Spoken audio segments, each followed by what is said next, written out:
Anyway, we've got a lot of economic news coming out this week. So I'll get to that. Before I do that, I want to thank everybody. There were many people that have participated with us in this 44-cent cure. And though we are finished with that, I mean, you could still go to afr.net if you want to still participate online. But as a result of that, we are going to see children receiving over 500,000 cures, over 500,000 just as a result of American Family Radio. And we are so grateful to all of you and just want to say thank you to any of you who participated, those of you who prayed as well, that it would go well. So thank you so much. As usual, the American Family Radio audience has stepped up in a big and powerful way. And you guys truly understand the meaning of stewardship and blessing others with what God has provided, and we sure appreciate it. So I want to thank you for that before we do anything else. Well, I was thinking about talking about the IRS, but I'm not going to go there. But I do have to say this. This just out. So Mark Everson, you don't remember him. Mark Everson was the commissioner of the IRS from 2003 to 2007. That would be, yes, during the Bush administration. Now, the reason you don't know Mark Everson's name is because he was the commissioner of the IRS. And during the Bush administration, Mark Everson visited the White House exactly one time. One time. He visited the White House once.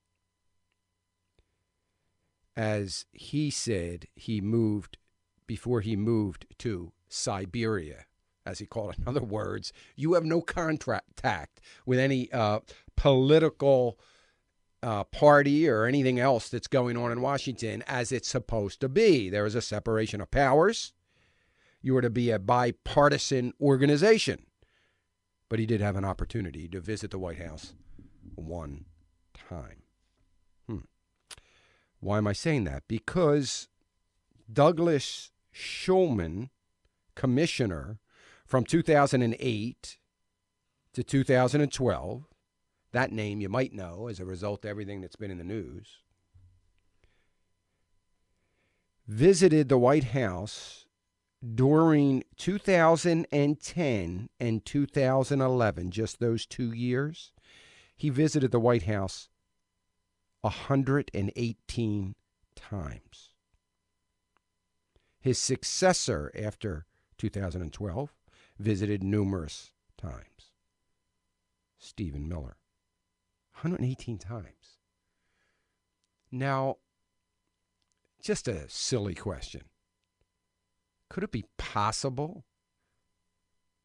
that you visited the White House 118 times and didn't tout the wonderful work you are doing for the cause of the President of the United States? I doubt it.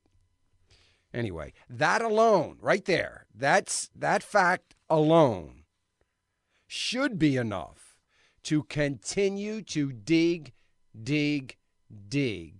deeper and deeper and deeper into all of the emails, all of the correspondence, every jot and tittle that went on as far as communications between the White House and the IRS. I think it's critically important. Will we do it? I sure hope so. We'll find out. By the way, 888-589-8840, if you want to weigh in, 888-589-8840. Let's talk about what's coming up in the news, economic news this week. Later on today, I think at 10 o'clock, maybe at 9:30, I'm not sure. 10 o'clock, the Case-Shiller March Home Price Index is due out. That's going to give us the average home price for March, see if it went up or down as compared to February. We'll watch that. That'll be out. I'll report on that as soon as it comes out. The Confidence Board releases its Consumer Confidence Index. That also out this morning, and we'll see that. That might not, I'm not sure when that's coming out. That might be 2 o'clock.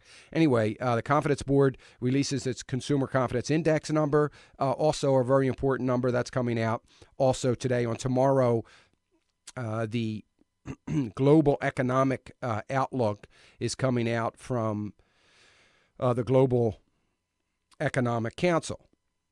So we're going to get a look on tomorrow on what the global economic outlook is according to the Global Economic Council. We'll have to see what that looks like, and that has been a pretty interesting number. And actually, it's been a pretty accurate number, a pretty accurate prediction. Anyway, Thursday, the Commerce Department releases revised figures on the first quarter GDP. We already had one set of numbers come out. It's going to come out 3 times, the third being the final.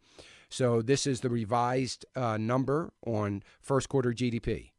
So that's coming out Thursday. That is a very interesting number, and that's a market mover. That is a number that could impact the markets one way or another. It's not going to have anything to do with the economy right now, but it might give us some look into what second quarter GDP might look like.